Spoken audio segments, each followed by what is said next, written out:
Christ's love for the church. Right.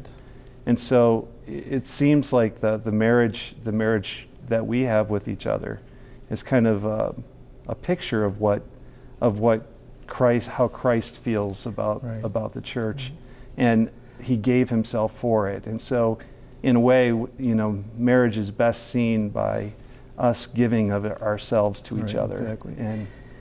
I often talk about, when I'm doing a wedding, I do a lot of weddings, so I often talk about how as a couple grows in love, they begin to appreciate that selfless love, that agape that God has for us, that Christ has for us. And that's the only way you can really begin to experience that. And that takes work. It takes that weekly deposit when you're too busy to spend more time. It takes recognizing and remembering each day, really, to say I love you. When my wife and I, when we party from each other in the morning, we kiss each other and say I love you. And it's just a reminder that this is the relationship that's going to bring me closest to God in a lot of ways, because it's the way I experience that type of unconditional love. Now, the other thing that kind of gets me about the two songs that we've heard so far is the amount of tenderness that's in the song.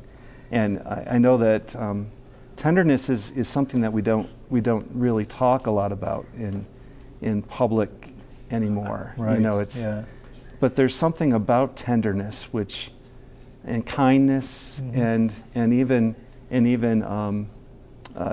just the feeling of letting your guard down. Becoming vulnerable. Right. With someone you trust with your life, really. And that's one of the things with our marriage, that when we can totally open ourselves and become that tender, that soft, and even at times weak and vulnerable with each other, that's what builds the love, the strength. It comes from sharing that weakness and that vulnerability. And part of the problem, I think, today is that when we get to that tender moment, sometimes what happens is the person who we're in relationship to sometimes wounds us at that point. Yeah. And that becomes a real problem, doesn't it? Yeah, it does. That's the level of trust that has to be built, so that you trust that doesn't happen. And when it doesn't, or even if it does, and then there's rebuilding after that, it's a stronger bond. But that's the chance we take. When we love, that's the risk we take, and that's what makes it so special when we reach that point. Yeah. So. Well, can we have another song? Yeah, another song. Do we have another one? Yeah, they love it. I love you.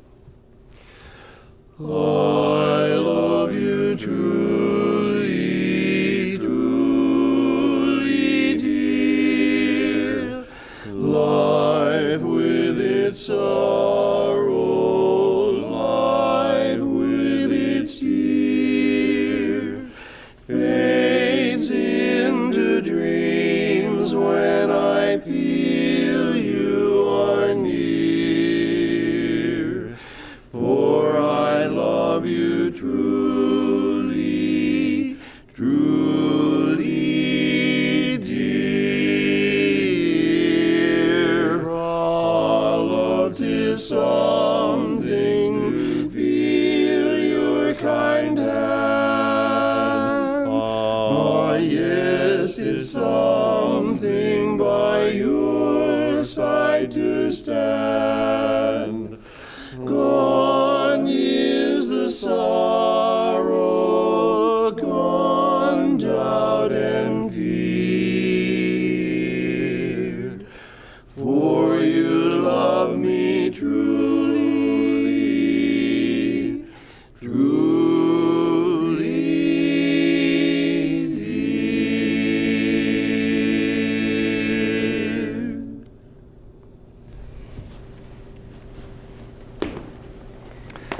No, it is Saint Valentine, right? Saint Valentine, who was the name Valentine's Day comes from. Right. Yeah. Do you know anything about the story?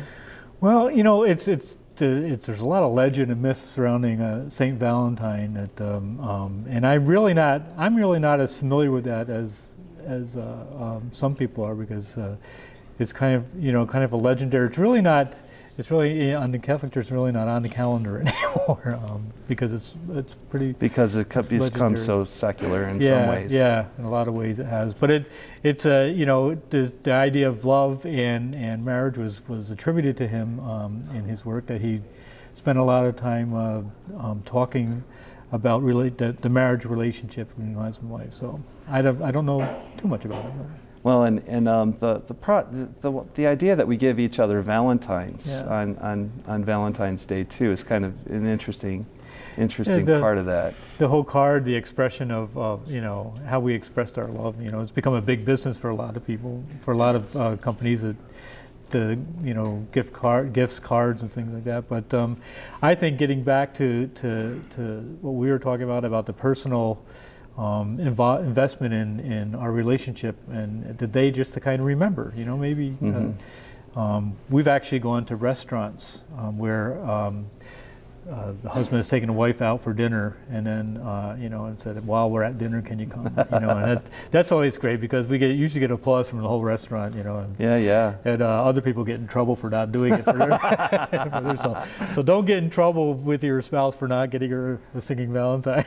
Now, how many singing Valentines would the Southerntiersmen do in a season, do you think? We probably, we could do between 50 and 75 singing Valentines on a good year.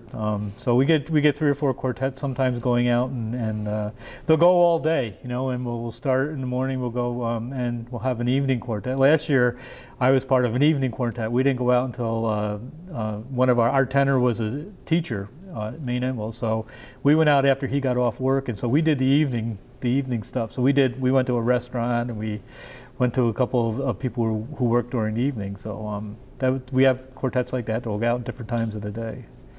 Yeah, and have there been any out of the ordinary places that you've been? I don't. Trying to think of an order.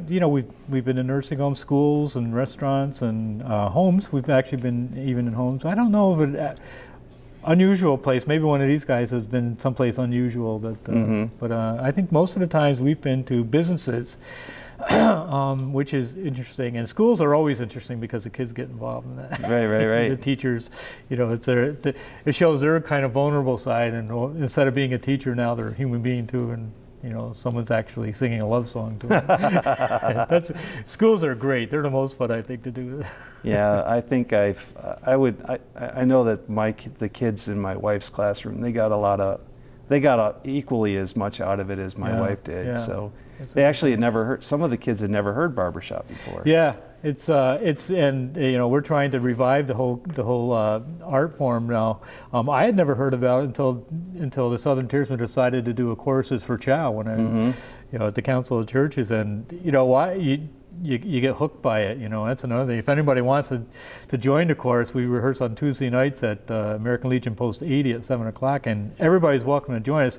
It's the most fun I've had singing, and I've sang in choruses and church choirs, and I've played in bands and stuff. But this is just a lot of fun, and the singing Valentines is one of the more fun things we do, because it's just when you see the reaction people get because someone thought enough about them to hire a quartet to come and sing to them. It's a touching experience, and it's a fun day. It can drain you a little bit, but it's a fun day. It's a good time for us. Well, I can imagine it would be draining at the end of the day, especially if you spent all of Valentine's Day singing for other people. Yeah, well, that's why I got to make sure I sang for my wife too. Or you get put in the then I don't get Husband of the Year award. I get the other part. Yeah, very good. So I think we have one more song. We got another one? Yeah. Yeah.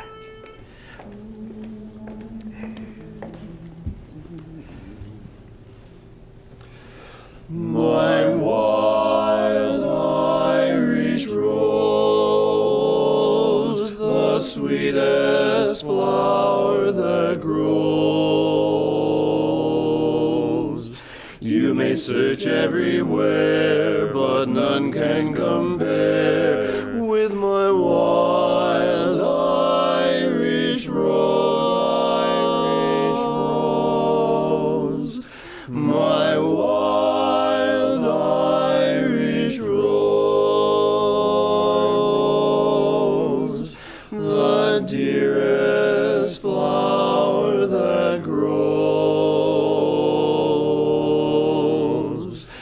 and someday for my sake she may let me take the bloom from my wild Irish rose, my rose, the bloom from my wild Irish rose, wild Irish rose.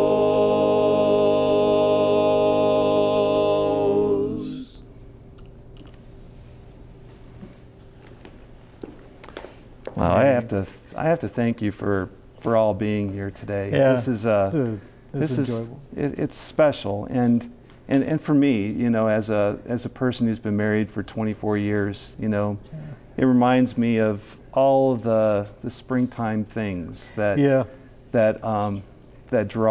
drew us together back many years ago. And you know, I can remember when I got married and I'm looking in my wife's face and we're saying our vows together. Mm-hmm. It reminds me that for better, for worse, for richer, for poorer, until death do us part. I mean, those are special words. Yes. But they really talk about the depth of our faith, the depth of our love, and those tender moments that we can share with each other. Yeah, I agree. It's you know, one of the things when we sing, even when we're singing to people we don't know, you're reminded of that. You're reminded that, you know, this is an exchange of a person saying I love you that, you know, we have to remind ourselves to say to our spouse all the time. And it does. You know, I was involved in music when we met. In fact, Rose was waiting for me outside the band room in college when we first started dating, and so every time I do something musical that includes a love song or something, I always remember back to those days when we were dating, and I was in a band, and you know, she was kind of going to all our shows and everything. So it's a lot of, you know, it's the songs are love songs like those four we heard today are the songs that you would get if you get two of those, and it's a nice way to say I love you. Well, thank you so much for being on with me today, Ed, especially as a Southern Tiersman. Yeah. And I wish all of you well and a great Valentine's Day. Thanks for tuning in today. Thank you.